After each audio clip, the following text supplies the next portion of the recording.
All right, let's jump right into this explainer. When we talk about AI agents, it is incredibly easy to just anthropomorphize them, right? To view them as these unpredictable, almost magical entities that somehow just think their way through a task. Well, today we are going to completely break that illusion.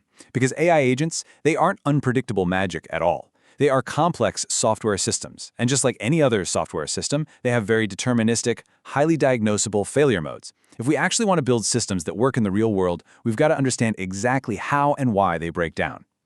Now think about the jarring gap between a super polished proof of concept demo and the absolute messy reality of production logs. We've all seen the demos. Everything is perfectly linear, the inputs are perfectly clean, the tools respond instantly, and the logic just flows effortlessly. It's beautiful. But production reality? Oh, that is a completely different story. Out in the wild, agents are constantly slammed with ambiguous inputs, missing data, conflicting constraints, and tools that just inexplicably fail. And this gap, this vast space between a clean demo and messy reality, that is exactly where the vast majority of real agent failures live.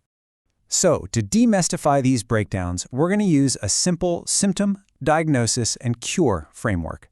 We'll cover the demo versus reality gap, the infinite looping trap, the mechanics of tool misuse, the subtlety of context poisoning, and finally, how to design concrete guardrails.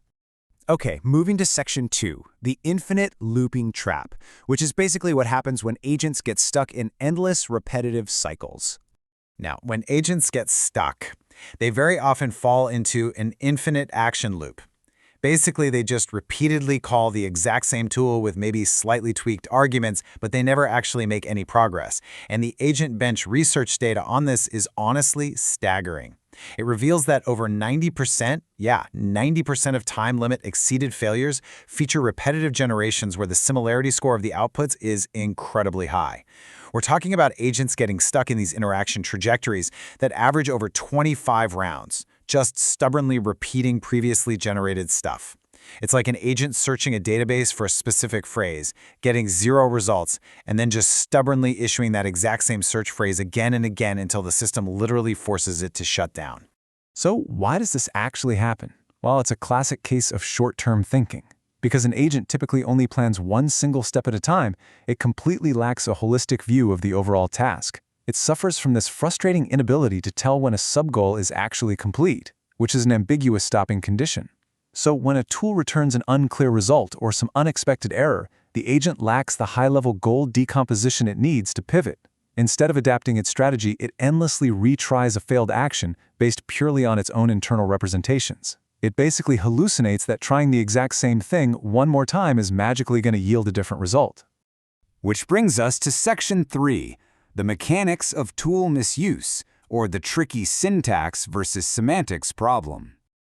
This is our second major failure mode, tool misuse. And this happens when an agent actually selects the absolutely correct tool for the job, but then fails spectacularly at the execution level. This is where syntax and semantics collide. Sometimes the agent knows exactly what it needs to do, but it formats the request completely wrong, like passing a conversational natural language string to an API that strictly absolutely expects a structured array. Other times, the failure is semantic, meaning it's rooted in a total misalignment with the physical rules of the environment. For example, in a household simulation task, an agent might correctly decide it needs to find an apple to heat up, but then it utterly fails because its pre-trained knowledge somehow assumes the apple is hiding inside a garbage can. I mean, it's a funny image, right? But it's a totally devastating failure for your system. If the underlying tool descriptions, the physical constraints, or the schemas lack clarity, the agent is going to pass the wrong parameters and just compound its own errors. And that brings up a really fascinating observation from recent research on training agents for tool use. If an agent misuses a tool and gets back a confusing error message, its very next thought is going to be based on that tainted observation. Think about that. Even if the agent's initial reasoning was perfectly correct, a bizarre or unhelpful error from a misused tool introduces bad data straight into the agent's working memory. That leads to a massive cascade of subsequent illogical choices. Your agent is essentially gaslighting itself, which can ruin hours of workflow execution. All right, on to section 4, the subtlety of context poisoning. This is the silent, buried killer of AI agents. This is the third, and honestly the absolute subtlest of the 3 failures. Context poisoning doesn't typically look like an active attack. It usually just looks like an assumption that went wrong super early on. and it is an absolute nightmare to debug. Imagine an agent executing a complex, multi-step workflow.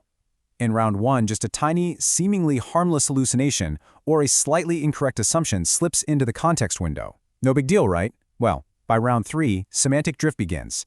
The agent starts treating that wrong assumption as a verified, hard fact and bases all its next decisions on it. Then, by round 8, boom, a catastrophic failure occurs. The agent crashes, or maybe it performs a totally unauthorized action. If you're a developer and you just look at the logs for round 8, you have literally no idea why it failed. The root cause is buried way back at the beginning.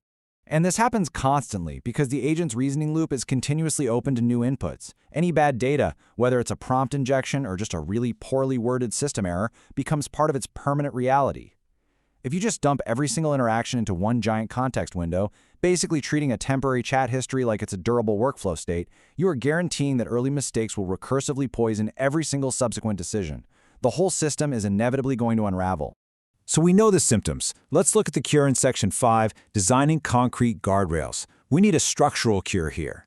Relying purely on prompt-level instructions, like just asking the agent nicely to stay safe, is a complete recipe for disaster. We have to enforce boundaries structurally. The good news? We can map every single failure mode we just talked about directly to a concrete, deterministic fix. To cure the infinite loop, you implement hard max iteration step limits at the system level. To cure tool misuse, you implement strict input schema validation and provide much clearer tool descriptions so a tool physically cannot execute if the parameters are wrong. And to cure context poisoning, you have to decouple the agent's memory. You use version context and very distinct state management to isolate the audit log from the active reasoning window. So what's the big takeaway for building a resilient architecture? The absolute most robust applications out there treat agents as state machines, not as fragile prompt chains. In a well-built state machine, the language model handles the reasoning, sure, but the rigid system architecture handles the control flow and the actual decision logic. By ensuring deterministic termination logic and isolating your workflow state from casual chat history, you completely remove the burden of perfect reasoning from the AI model itself. You place that burden exactly where it belongs, into robust, auditable engineering patterns. So the crucial point to take away from this explainer is that agent failures are not mysterious, magical events. They are simply unmanaged system states. By anticipating looping, tool misuse, and context poisoning, you can architect the structural guardrails that actually keep your systems on track. But of course, all of this begs a pretty vital question. Knowing how agents fail is half the picture. Next, how to systematically measure whether one is actually working well. Keep an eye out for our next explainer where we'll tackle exactly that. Thanks for learning with me today.